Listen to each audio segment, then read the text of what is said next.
If you would like the best visual output from your Nintendo 64, you want to play on an HD TV, but you want no input lag, then look no farther than the Super 64 made by Eon. This thing costs $150 and there's a link in the description below the video, but I want to run this through its paces, put some tests on it, and wonder actually, does this work on just the N64 or other systems as well? To give you an overview of what this looks like, of course, they have a really good campaign marketing here because this gets me. The color of the product matches the N64, which is great, but also the box packaging looks like an N64 box, which is pretty cool. They even have the vents on the side and the back. So, on the back of this, it tells us some information. Supercharge your N64, play any N64 game on any HDTV, virtually eliminates all input lag, compatible with any HDMI enabled display, outputs the highest quality signal over HDMI, and no additional modding required. I can tell you that without modding the system, this outputs the best picture, which is 480p on an HDTV. The difference in picture quality isn't substantial, but I'll get to that. Setup is really easy. Just plug in the device to your system, connect the HDMI, and then you're good to go. This also comes with a slick mode, which will essentially make any sort of harsh edges more smooth in the system. Now, let's open this up. It did come with stickers on the original packaging, but I have been testing this out. So this is it. This is the entire device. It's quite simple. You have a logo here where you plug it in, and then there's an LED indicator light with a little button right here, and that's for slick mode to be on or off. The light will be enabled blue when slick mode is on.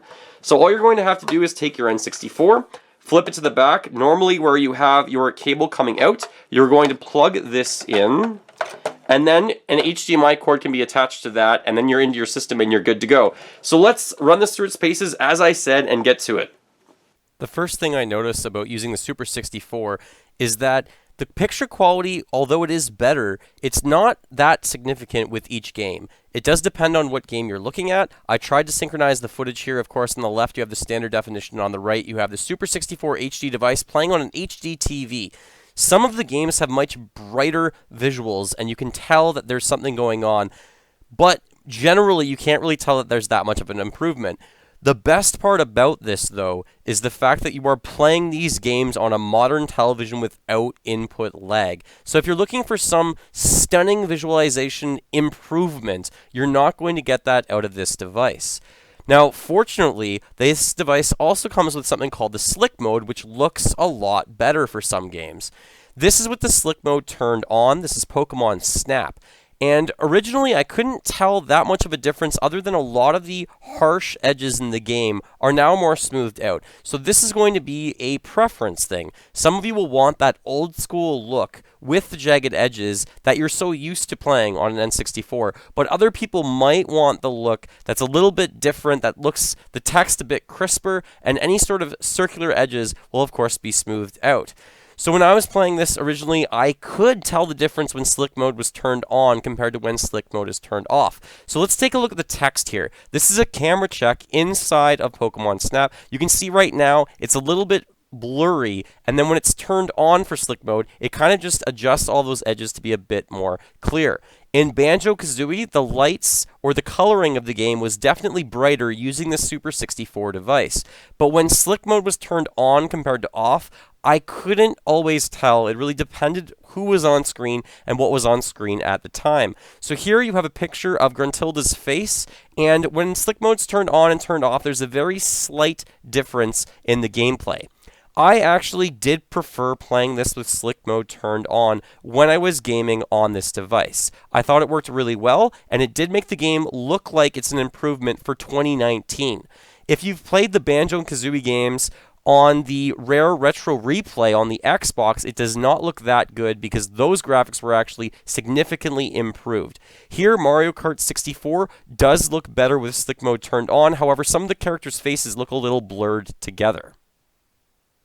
This is a Japanese Nintendo 64. It's also known as the Daihawks. It looks cool with orange and clear black, but barely. So this one does plug into this device, and their website says that this device should work with a Japanese system. So let's try it out.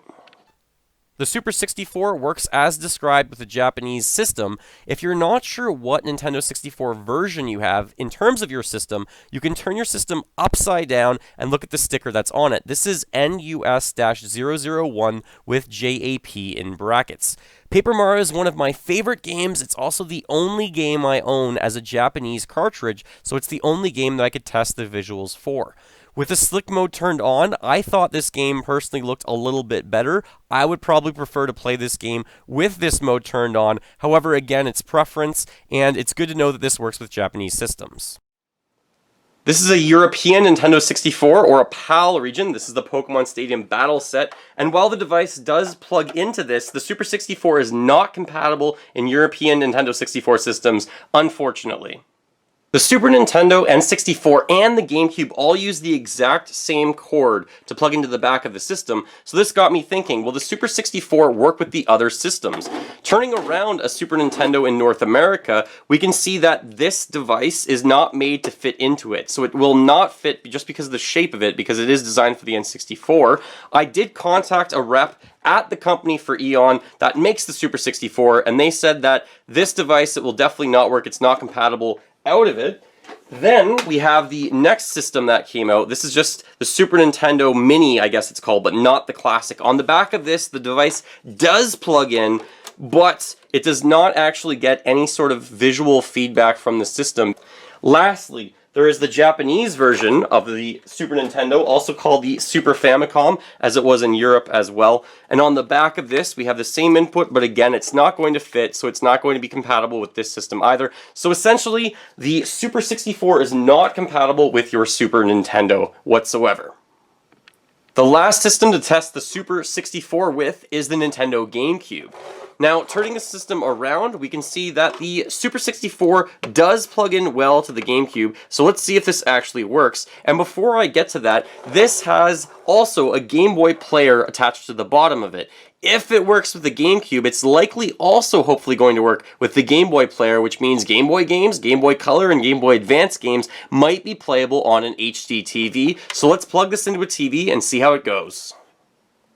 Surprisingly, the Super 64 works on the Nintendo GameCube. I did contact a rep at Eon, and they said the device was specifically made for the N64 in mind. They are aware that it might work with the Nintendo GameCube, but it's probably not improving the graphics in any way. However, this means you can play your GameCube on an HDTV without any input lag and without modifying your system. Now, as a really nice bonus to this, you are also going to be able to play anything from the Game Boy player. This means you can play Game Boy games, Game Boy Color games, and Game Boy Advance games with the Super 64 on your HDTV. The Super 64 was not originally intended or designed to work with the Nintendo GameCube or the Game Boy Adapter in mind, so I do want you using this at your own risk in case it somehow messes up the device. In summary, the Super 64 will work with North American N64 systems, Japanese N64 systems, the GameCube, although it probably won't improve your graphics, and along with that, the Game Boy player, which means Game Boy games, also Game Boy Color games, and lastly, Game Boy Advance games. Unfortunately, the Super 64 does not work with Nintendo 64 systems from the European or from the PAL region, your Super Nintendo, and it also will not work with your Super Famicom. The Super 64 does what it was designed really well. It works with the Nintendo 64 systems in Japan and in North America. However, I would love to see this device working with PAL regions. The fact that this also works with GameCube is a nice bonus, because now it means this device works with 5 systems on HDTVs without modifying those systems. Just by plugging this in, you'll be able to play N64, GameCube, Game Boy, Game Boy Color, and Game Boy Advance games on an HDTV. This is great for speedrunners, and this is great for the gaming community as a whole. Again, there's a link in the description below the video if you're interested in this product. And as a heads up, Eon did send me the Super 64 as a review for this video. Thank you so much for watching. Feel free to fill that like bucket, follow me on all the social media links in the description below the video, and as always, go collect them all and keep smiling while gaming. Thanks for watching, everyone.